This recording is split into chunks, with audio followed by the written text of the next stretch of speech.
ನನ್ನ ಮಾತು ಒಂದಿನ ನೀನು ಕೇಳಿದ್ದೆ. ಇವತ್ತು ನಿನಗೆ ಈ ಪರಿಸ್ಥಿತಿ ಬರ್ತಾ ಇರಲಿಲ್ಲ. ನಾವು ಇವತ್ತು ಈ ಪರಿಸ್ಥಿತಿ ಬರ್ತಾ ಇರಲಿಲ್ಲ. ನಾನು ಎಷ್ಟೇ ಹೇಳಿದ್ರು ನಾಟಕ ನಾಟಕ ಅಂತ, ನಾಟಕ ತಾರಿವು ಅಲ್ಲಿ ಇಲ್ಲಿ ಅಂತ ಊರು ಉದ್ಧಾರ ಮಾಡೋದಕ್ಕೆ ಅಂತ ಹೋದೆಲ್ಲ. ಅದೀಗ ನೋಡು, ನೀನು ಈ ಪರಿಸ್ಥಿತಿಯನ್ನು ನೋಡಿ ಯಾರಾದ್ರೂ ಮುಂದೆ ಬರ್ತಾ ಇದ್ದಾರ? ಇಲ್ಲ ಇಲ್ಲ ಯಪ್ಪ, ನೀನು ಈ ಪರಿಸ್ಥಿತಿಯನ್ನ ನನ್ನ ಕಣ್ಣಿಂದ ನೋಡಕ್ಕಾಗಲ್ಲ ಯಪ್ಪ, ನನ್ನ ಕಣ್ಣಿಂದ ನೋಡಕ್.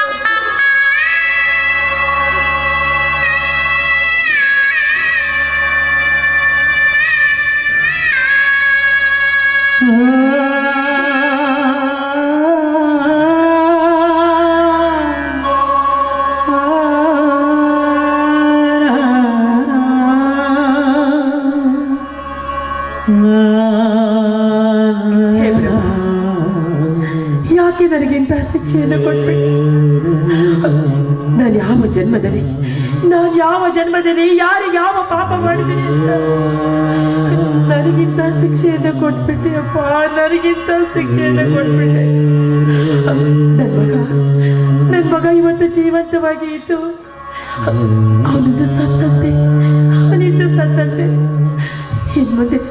ಇನ್ ಮುಂದೆ ಅವನನ್ನ ಯಾಕಪ್ಪ ನೋಡ್ಕೊಳ್ಳಿ, ಅವನನ್ನ ಹೇಗೆ ನೋಡ್ಕೊಳ್ಳಿ? ಅಯ್ಯೋ ಶಿವನೇ, ಈ ಕಷ್ಟ ನನಗೆ ಬಂದಿದ್ದು ಸಾಕು. ನನ್ನ ವೈರಿಗಳಿಗೂ ಬರಬಾರ್ದು ಅಪ್ಪ, ನನ್ನ ವೈರಿಗಳಿಗೂ ಬರಬಾರ್ದು. ಇಂಥ ಪರಿಸ್ಥಿತಿಯನ್ನು ನೋಡೋಕ್ಕಿಂತ ನಾನೇ ಸತ್ತು ಬರ್ತಾ ಇರ್ತೇನೆ.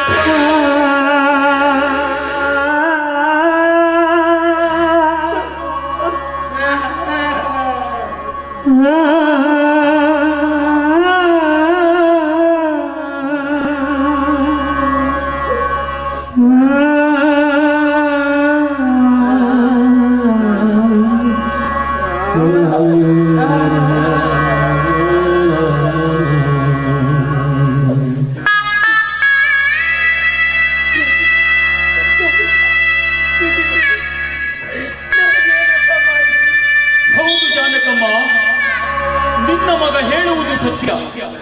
ಮುಪ್ಪಿನ ಕಾಲ ತಿಳಿದುವ ನಿನಗೇನಾದರೂ ಆದರೆ ಮುಂದೆ ನಿನ್ನ ಮಗನನ್ನು ನೋಡಿಕೊಳ್ಳುವವರು ಯಾರು? ಅದಕ್ಕಾಗಿ ಹೆತ್ತ ಮಗನಿಗೆ ಕತ್ತು ಹಿಚುಕಿ ಕೊಂದು ಇಲ್ಲ ಇಲ್ಲ, ಇದು ನನ್ನಿಂದ ಸಾಧ್ಯ ಇಲ್ಲ ಯಪ್ಪ, ನನ್ನಿಂದ ಸಾಧ್ಯ ಇಲ್ಲ. ನಾನು ಹೆತ್ತ ಮಗನನ್ನ ನಾನೇ ನನ್ನ ಕೈ ಹರಿ ಸಾಯಿಸುವುದ? ಇಲ್ಲ ಇಲ್ಲ ಇಲ್ಲ. ನ್ಯಾಯ ಅನ್ಯಾಯ ಪುಣ್ಯ ಮಾಡುವುದರಲ್ಲಿ ಅರ್ಥ ಇಲ್ಲ. ಕರ್ಮ ಫಲದಲ್ಲಿ ಬಂದದ್ದನ್ನು ಅನುಭವಿಸಲೇಬೇಕು. ಮಗನಿಗಿಂತ ಮೊದಲೇ ನೀನು ಸತ್ತರೆ ನೀ ಹೆತ್ತ ಮಗ ಬೀದಿಯ ಹೆಣವಾಗುತ್ತಾನೆ. ಇದು ನಿನಗೆ ನ್ಯಾಯನ? ಇಲ್ಲ, ಹಾಗಾಗಬಾರ್ದು. ನಾನು ಸತ್ತಂದ್ರೆ ನನ್ನ ಮಗನ ಯಾರು ನೋಡ್ಕೊಳ್ತಾರೆ? ನನ್ನ ಮಗನ ಯಾರು ನೋಡ್ಕೊಳ್ತಾರೆ? 9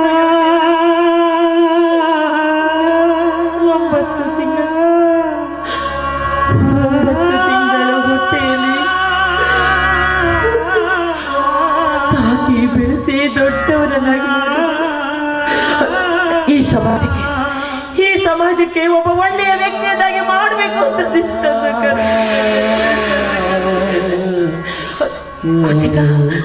ಅದೀಗ ಆ ಮರ ಬೆಳೆದು ಫಲ ಕೊಡೋದಕ್ಕಿಂತ ಮುಂಚಿತವಾಗಿ ಅದೇ ಬುಡವನ್ನೇ ಕರೆದು ಬಿಟ್ಟಲ್ಲ ಯಪ್ಪ. ಸತ್ತಿಲ್ಲದಂತೆ ಕತ್ತು ಹಿಚುಕಿ ಕೊಂದು ಇಲ್ಲ ಇಲ್ಲ, ನನ್ನಿಂದ ಸಾಧ್ಯ ಇಲ್ಲ.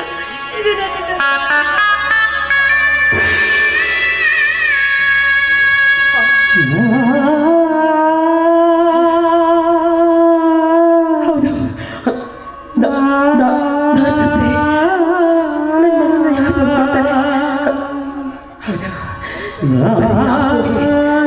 ಬರೀ ಅಸೂಯೆ, ದ್ವೇಷ, ಮದ ಮತ್ಸರ್ವ ತುಂಬಿರುವ ಈ ಪ್ರಪಂಚದಲ್ಲಿ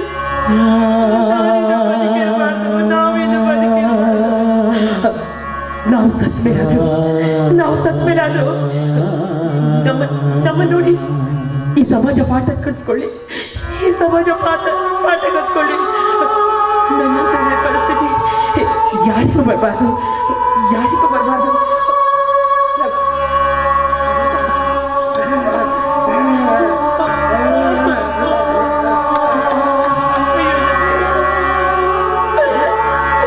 ನಿನ್ನ ಪಾಲಿಗೆ ನಿನ್ನ ತಾಯಿ ಇವತ್ತು ಯಮನಾಗುವ ಪರಿಸ್ಥಿತಿ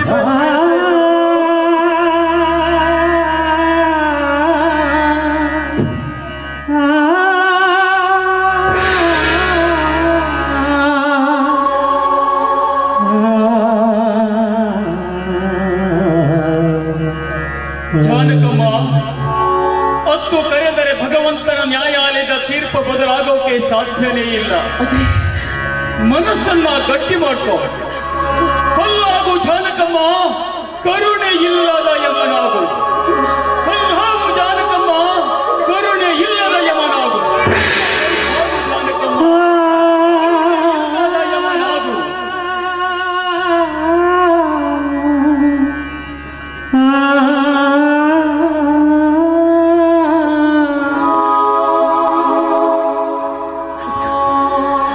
ಹೌದು.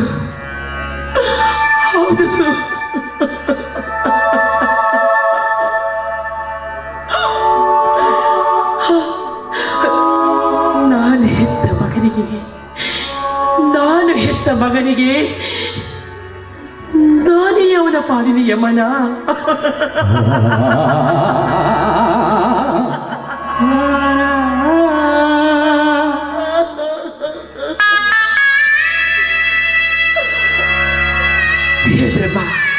ಹೇ ಬ್ರಹ್ಮ,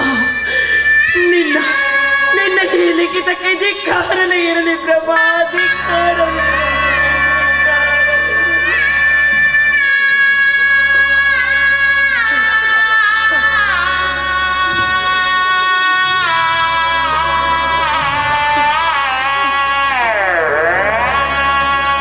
ಹೇ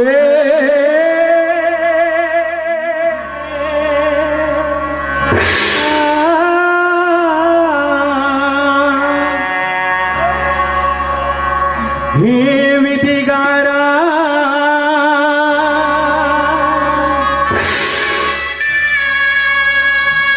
ಈ ನಿನ್ನ ಶಿಕ್ಷೆ ಘೋರ ಘೋರ. ಹೇ ವಿಧಿಗಾರ, ಹೆತ್ತ ತಾಯಿಯನ್ನು ಮಗನ ಕೊರಳಿಗೆ ಸಾವಿನ ಹಾರ. ಕೂಸಿರುವಾಗ ನೀ ಮರದ ಸೆರಗಿದ ದಾರ. ಕೂಸಿರುವಾಗ ಮಲಗಿದ ದಾರ, ಇಂದು ನಿನಗೆ ಯಮ ಪಾಠದ ಹಾರ. ಪಣಗಳು ಉರಿಯುತ್ತಿದೆ, ಎತ್ತಡಲು ಉರಿಯುತ್ತಿದೆ, ಕರುಳ ಬಳ್ಳಿ ಕರೆಯುತ್ತಿದೆ, ಕಂಬನಿ ಹರಿಯುತ್ತಿದೆ, ಇಷ್ಟೇ ಜನ ಕಣ್ಣೀರು ಹರಿದು ಉರಿಯುತ್ತಿದೆ. ಅಮ್ಮ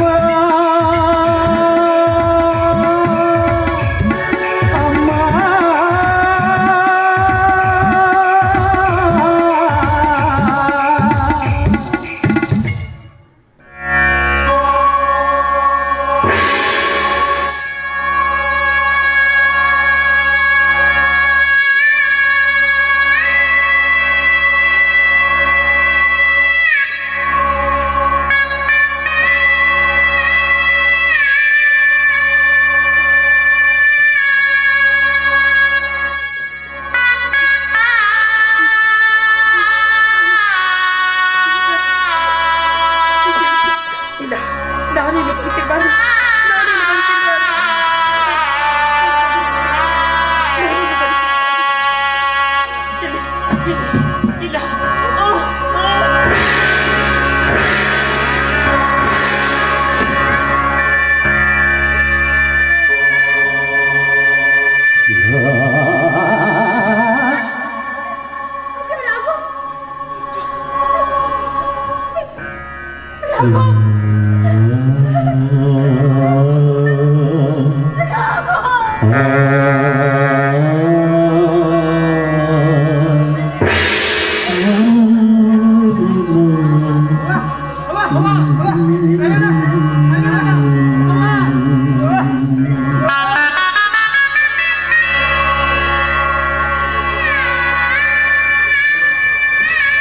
ಸಮಾಧಾನ ಮಾಡ್ಕೊಳ್ಳಿ. ಈ ಸಂದರ್ಭದಲ್ಲಿ ಕೂಗಾಡಿದ್ರೆ ಏನು ಪ್ರಯೋಜನ ಇಲ್ಲ ನೋಡಿ. ಆದಷ್ಟು ಬೇಗನೆ ನೀವು ನನ್ನ ಆಸ್ಪತ್ರೆಗೆ ಕಳಿಸಿ, ಕರ್ಕೊಂಡು ಬನ್ನಿ, ಬೇಗ ಬನ್ನಿ.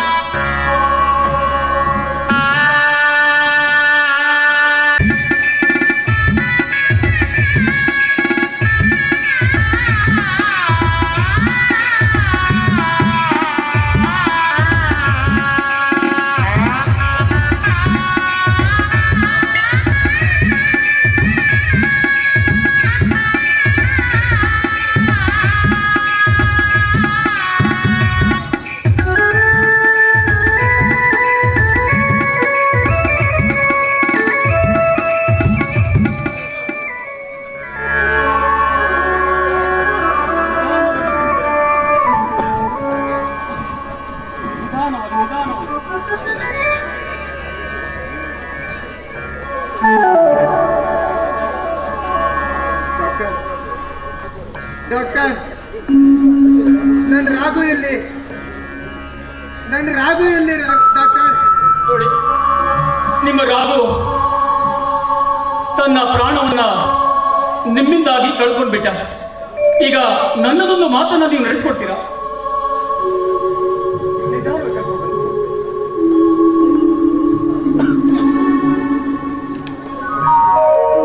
ಡಾಕ್ಟರ್, ನನ್ನ ರಾಘು ಎಲ್ಲಿ ಡಾಕ್ಟರ್? ಇವತ್ತು ಆ ರಾಘುವಿನಿಂದಾಗಿ ನೀನು ಈ ಪ್ರಪಂಚವನ್ನ ನೋಡ್ತಾ ಇದ್ದೀಯ. ಅವನ ಕಣ್ಣುಗಳನ್ನ ನಿನಗೆ ಹಾಕೋದ್ರ ಮುಖೇನವಾಗಿ ನಾನಿವತ್ತು ನಿನಗೆ ಪ್ರಪಂಚವನ್ನ ನೋಡೋದಕ್ಕೆ ಮಾಡಿದ್ದೀನಿ. ಡಾಕ್ಟರ್,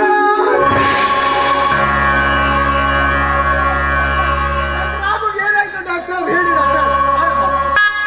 ಅವತ್ತು ನೀನು ಇವಳ ಗರ್ಭಕ್ಕೆ ಕಾರಣಕರ್ತನಾಗಿದ್ಯ. ಇವತ್ತು ಅವಳ ಕೈ ಹಿಡಿದು ನೀನು ಮುಂದಿನ ಸುಖ ಜೀವನವನ್ನ ನೀನು ಕಾಸ್ಬೇಕು.